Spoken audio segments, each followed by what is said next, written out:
Drishyam film देखी है आपने? उस स्टाइल में हत्या का मामला कभी आपके सामने से गुजरा हो? तो आज की क्राइम स्टोरी सुनने के बाद आप कहेंगे कि भाई दृश्यम स्टाइल मर्डर की इस सच्ची वारदात से रूबरू हुआ हूं।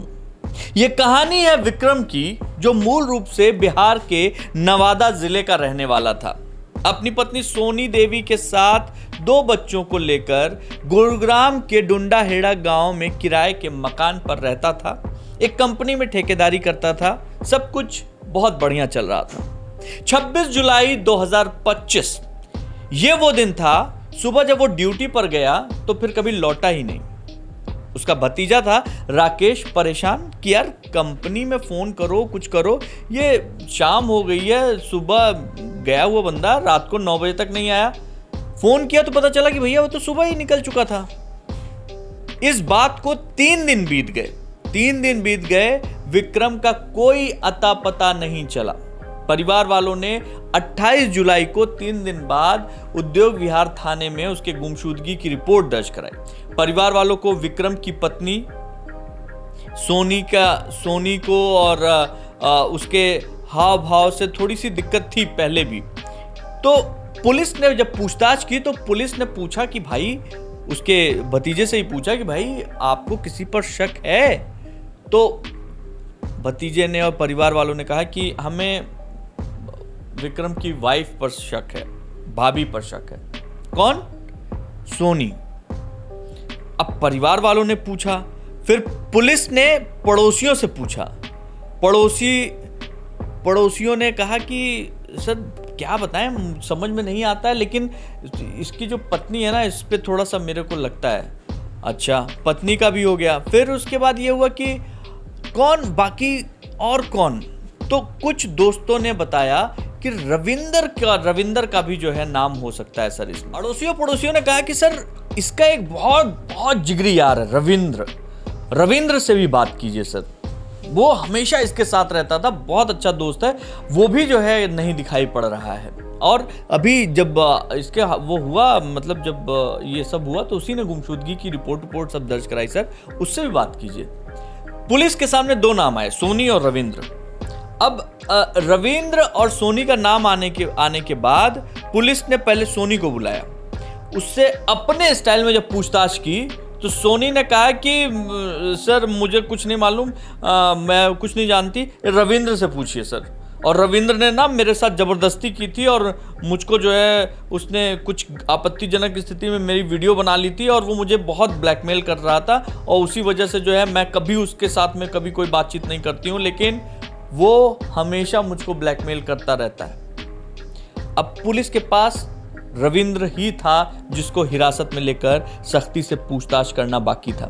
रविंद्र को लिया गया तो रविंद्र ने बताया कि भैया मैं तो किराए की गाड़ियों को बुक करने का काम हूं। हाँ, मेरा बहुत अच्छा दोस्त था विक्रम, मुझे पता है। इसके आगे मुझे नहीं पता है वो कब गायब हुआ, कैसे गायब हुआ। फिर पुलिस ने इस्तेमाल किया अपना डंडा और तब रविंद्र ने खोला राज कि सोनी के साथ उसके अवैध संबंध थे। इस रिश्ते का राज खुलने का डर लगातार उसको सताने लगा था। दरअसल विक्रम की जो बेटी है उसने रविंद्र के फोन में उसकी मां की कुछ अश्लील वीडियो देख ली। अब यह बात उसने अपने पापा विक्रम को बता दी। सोनी और रविंद्र डर गए। उनको लगा भेद खुल जाएगा, बदनामी होगी, रिश्ता हमारा जो चल रहा है बढ़िया अच्छा खासा टूट जाएगा। इसलिए उन दोनों ने मिलकर विक्रम को रास्ते से हटाने का प्लान बनाया। इस प्लान में कोई कमी ना रहे, इसलिए दोनों ने बॉलीवुड फिल्म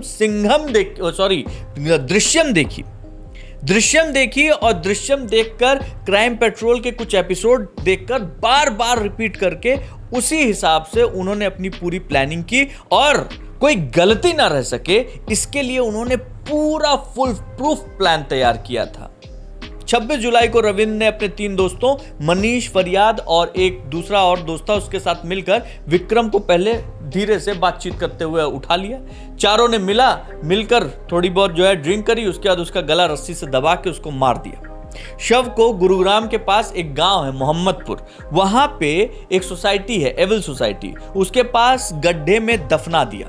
और ये गड्ढा किसने खोदा था? रविंद्र के चाचा हैं संतरपाल खेती वेती करते हैं वहीं पे, उन्होंने ऑलरेडी ये गड्ढा खोद के रखा था। और रविंद्र को जब ये पूरी साजिश उसने बताई, उसी समय तय कर लिया था कि भैया यहीं लाके डाल देंगे, कोई किसी को पता ही नहीं चलने वाला है।